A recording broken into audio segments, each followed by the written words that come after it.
से इसकी एक स्कीम बनाए। तो हमें ये चाहिए था कि हम इसकी जो भी हमें कमांड मिली थी मोटर सिस्टम की वो हम पूरी करते। जो लेग उसकी 4/5 थी उसमें तो आई वाज एक्सपेक्टिंग कि आप इंडिविजुअल मसल पावर भी चेक करते। इंडिविजुअल मसल पावर आपने बस डॉस पे की है, ना डॉर्सिफ्लेक्शन, ना प्लांटिफ्लेक्शन, ना एडक्शन, ना एडक्शन। जो फजूल किस्म के एग्जाम्पल्स होते हैं जो यूजुअली होते हैं पाकिस्तान में तो 90% होते हैं। इवन मेरा ख्याल है हमारे सिटी वाले भी इसको माइंड करेंगे कि आपको जब मोटर सिस्टम उन्होंने कहा है और पावर आप खुद बता रहे हैं कि उस लेग में बिल्कुल ठीक है, तो why not dorsiflexion, प्लांटिफ्लेक्शन, abduction, adduction, ठीक है, फ्लेक्सर्स ऑफ द लेग किधर गए, एक्सटेंसर्स ही चेक करते हुए नजर आए हैं आप, ठीक है, इस तरह चेक होता है। ये देखिए मैं आपको बताऊं, ये मेरे हाथ पर जोर लगाए, हाथ पर जोर लगाए, ये ऊपर करें। अब तो तरीका ये होता है आपका टांग ऊपर उठाए, जब आपने इसको उठाया है ना ऊपर, अब उसको नीचे ना करने दें, थल्ले नहीं करने देंगी मैं, जोर लाओ उससे बाद, थल्ले नहीं करने देंगी, जोर लाओ उससे बाद। ये वाली उठाए, जल्दी हो गया ना काम, जोर लगाए ऊपर की तरफ, जोर लगाए नीचे की तरफ, ये काम। फिर उसके बाद लेग के आप अलग से कुछ लो इस तरह, ठीक है, इसको इस तरह रखो, अंदर को लात कटी करो, सीधी करो, चलो लात कटी करो, सीधी करो, ठीक है। उसके बाद बाहर कटो, अंदर करो, तो ये इसके होते हैं। फिर उसके बाद बाइक इन्होंने जो चेक किया उसकी टेक्निक से मैं बिल्कुल नहीं हूँ, क्या गलती की वजह है बाइक चेक करनी, आप बिजी थे तो बिल्कुल ग्रॉस रॉन्ग था ना, मतलब एक्सीकेस में तो हम माइंड नहीं करते। अगर आपने अल्टीमेटली डायग्नोसिस सही बता दी है और इन्वेस्टिगेशन सही बता दी है तो हम इग्नोर करते हैं। वो टाइम का भी देखना अगर 5 मिनट्स करना तो यही तो प्रैक्टिस यही करवा रहे हैं, इसी तरह करवा रहे हैं, तो वो चीज़ इंपॉर्टेंट है। और उसके बाद जब नीचे झुके थे तो पेट को देख रहे थे बजाय लेग्स को देखने की, कमांड वाज लेग्स, ठीक है, तो वो आपने देखी थी। दूसरा अपर लिंब के रिफ्लेक्सेस जो ब्रेकियोरेडियलिस था वो जरा आप दोबारा चेक करके दिखा देंगे कैसे चेक किया।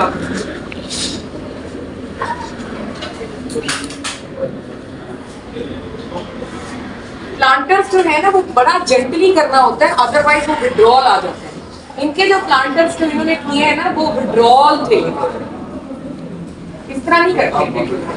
कोई बताएगा, कोई इम्प्रूव करेगा,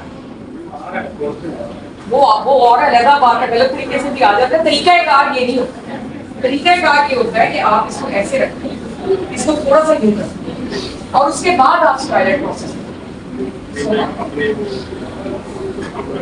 ऐसे कर सकते हो, ठीक है, या उधर कर सकते हो। और ज्यादा बेहतर नहीं है बाइसेप्स कर लो आप, मतलब क्या मसला था करने, ठीक है।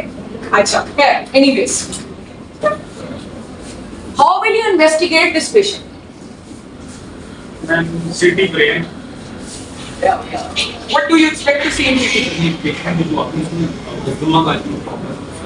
ये भी इसने नहीं बताया। आप देखिए कि फेस जो है उसका प्लेथोरिक है, ब्रीदिंग उसकी कितनी हार्श है, तो यू मस्ट हैव टोल्ड कि पेशेंट, जब आप केस को प्रेजेंट करते हैं तो आप इस तरह कहते हैं कि माय पेशेंट इज, चाहे मैंने ये कहा है कि डिस्क्राइब द पॉजिटिव फाइंडिंग्स, लेकिन इसको ये बताना चाहिए था कि my patient old age lying in the bed but he is टेकेप्टिक, हिज फेस इज प्लेथोरिक, ठीक है, ये सारा बताना चाहिए, एंड ही इज ओबीस। समझ आ रही है आपको बात की? क्योंकि उसकी वजह ये है कि जर्नल इंस्पेक्शन होती है, हर एग्जामिनेशन के इंस्पेक्शन से पहले जर्नल इंस्पेक्शन होती है और उसकी कोई रेलेवेंस बन सकती है। मिसाल के तौर पे ये कशिनोइड इसका फेस है, मुझे जो लग रहा है इतना रेड है और ऊपर से हिप्निक भी है, तो इसकी क्या रीजन है? कोई सीओपीडी है इसको, ठीक है, या कोई इसने सीओपीडी की वजह से स्टीरॉइड्स लिए हैं, this is important, you should tell.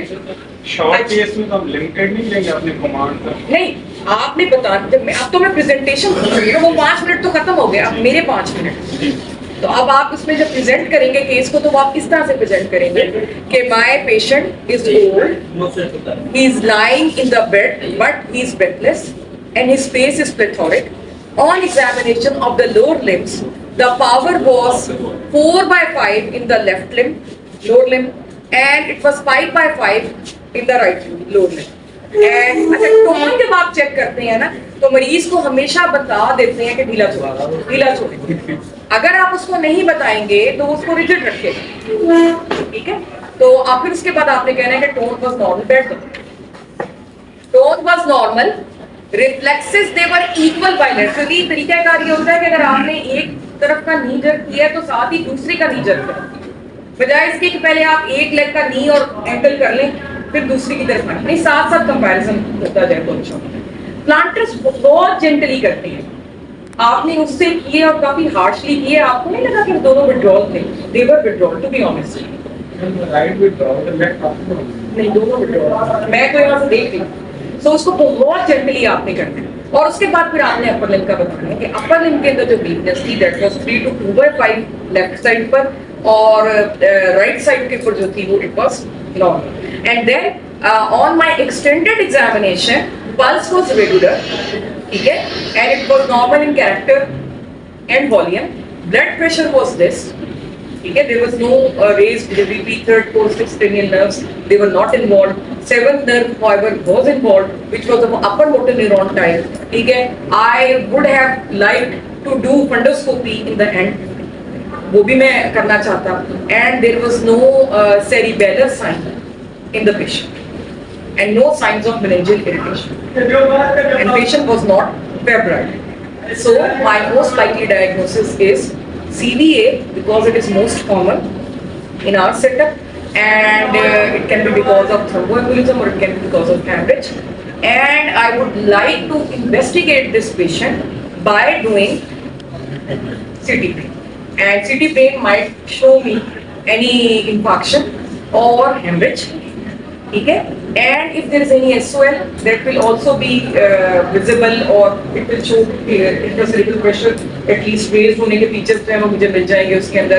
edema, cerebral edema मुझे मिल सकता है। ring enhancing lesion in the case of tuberculous meningitis और even SOL के अंदर जो है वो मुझे मिल सकते हैं। What else? और क्या करना है? MRI, क्यों? आप SOL है, चलो ठीक है, ठीक है। और what else? CT angiography. You do CT angiography in every patient, like in this patient. Patients What you are suspecting?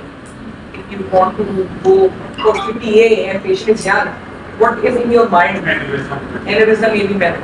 Okay. What else? और क्या करना? ECG. ठीक है। और why you want to do it?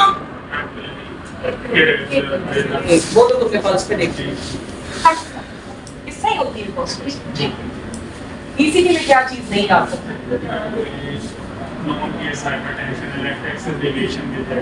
वो तो तुमने ब्लड प्रेशर चेक कर लिया मेरे, उसमें क्या तुमने? और क्रॉनिक हाइपरटेंशन के अंदर और क्या चीज मिलती है? लेफ्ट वेंट्रिकुलर हाइपरटेंशन, ठीक है, ठीक है। और what else? What does that show? What is the relationship of that with the CV? Irregular तो बेटा आपने पल्स पे चेक कर लिया। रेगुलर तो आपने चेक कर लिया ना।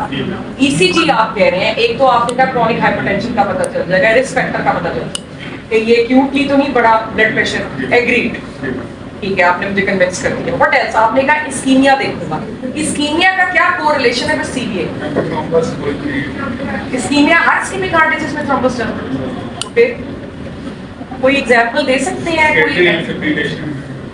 कोई घूम फिर के आ जाते हो तो तुमने पल्स देख ली उसकी, वो तो नहीं था। You have to, you know, convince your examiner. If you are successful in convincing your examiner, I will give you full by full marks.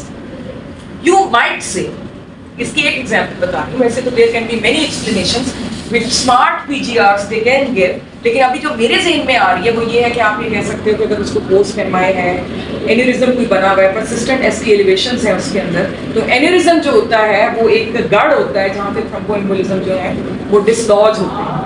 तो I can find that on ECG, ठीक है।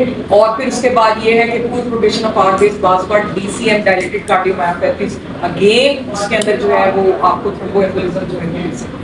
What else investigation would you like in a patient scene? Fasting lipid profile. वो करवाते हैं आजकल या दे देते हैं दवाई? आप बताएं, आप ही बताएं। करवाते हैं वैसे। क्यों? हाइपर कोई familial hypercholesterol। But you give statin to every patient, isn't it?